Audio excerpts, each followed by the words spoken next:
এনেকুৱা হত্যাকাণ্ডবিলাক আচলতে এদিনত হোৱা নহয়। It is a process.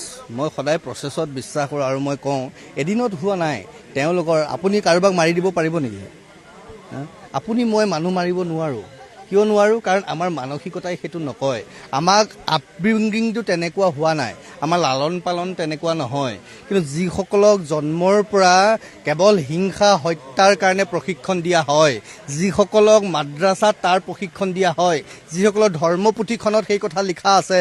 কালি মোক এজনে কৈছে যে মানে সংবাদ মাধ্যমৰ যোগেৰে মই জানিব পাৰিছোঁ এই ল'ৰাটোৰ পিতৃ মাতৃয়ে হেনো হাতত কোৰাণ লৈ গৈ পেলাই মাকৰ ওচৰত ক্ষমা খুজিছিলে। ছোৱালীগৰাকীৰ মাকৰ ওচৰত যে ভৱিষ্যতে এনেকুৱা নহয়, তাৰমানে কোৰাণখনো তেওঁলোকৰ কাৰণে নিজৰ সুবিধা আদায় কৰাৰ এটা ব্যৱস্থা।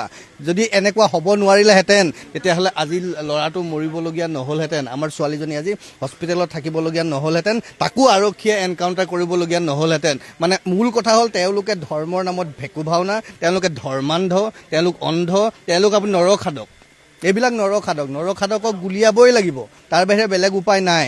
জিম কৰবেটৰ সাধু শুনিছিলোঁ নহয়, আমি বাঘক সংৰক্ষণৰ কাৰণে প্ৰকল্প আছে, কাজিৰঙাতো আছে, বাঘ আমি সংৰক্ষণ কৰোঁ। সেই বাঘে যেতিয়া মানুহ খাবলৈ আৰম্ভ কৰি দিয়ে তেতিয়া তাক আমি গুলিয়াবলগীয়া হয়, মাৰি পেলাব লগা হয়। যেনেকৈ আমাৰ ৰাস্তাত ঘূৰি থকা কুকুৰটো পগলা হ'লে আমি তাক বিহিত ব্যৱস্থা কৰোঁ। এইবিলাক পাগল কুকুৰৰ নিচিনা, য'তে পায় তাতে মাৰি পেলাব লাগে। আৰু দ্বিতীয় কথাটো হ'ল মোকালমোৱাত তেওঁলোকৰ চৰত কোনে ৰাখিছিলে? এই ল'ৰাজনে মোকালমোৱাত পিষ্টল ক'ত পালে? চৰত পিষ্টল ক'ৰ পৰা ওলালে? আৰক্ষীয়ে তেওঁকতো যোগান ধৰা নাই। তাৰ মানে চৰৰ মাজত পিষ্টল গোলা বাৰুদৰ কিবা কাৰখানা আছে, চৰৰ মাজত মানুহবিলাকক মাৰিবলৈ প্ৰশিক্ষণ দিয়া হৈছে। এই কথাবোৰ আজি কৈ থকা নাই, আমি তাহানিৰ পৰা কৈ আছোঁ। আৰক্ষীৰ পৰা যদি কাহিনী নিছে তাই ইমান সাহস কোনে দিলে? তাক কোনে ৰাখিলে মোকালমোৱাত? সেই চৰৰ মাজত লুকুৱাই কিয় ৰাখিব? কিয় পালে? কোনে ৰাখিবলৈ পালে? কোনে দিলে? তেওঁলোককো বিচাৰি উলিওৱাৰ প্ৰয়োজন আছে। মই ভাবোঁ যে চৰত এতিয়া সাহস যিটো কৰিছে, এই সাহসৰ কাৰণটো তেওঁ অকলে হ'ব নোৱাৰে। আৰু এই চাওক, লাভ জেহাদ এটা কনস্পিৰেচি, এইটো এদিনৰ বস্তু হৈ থকা নাই।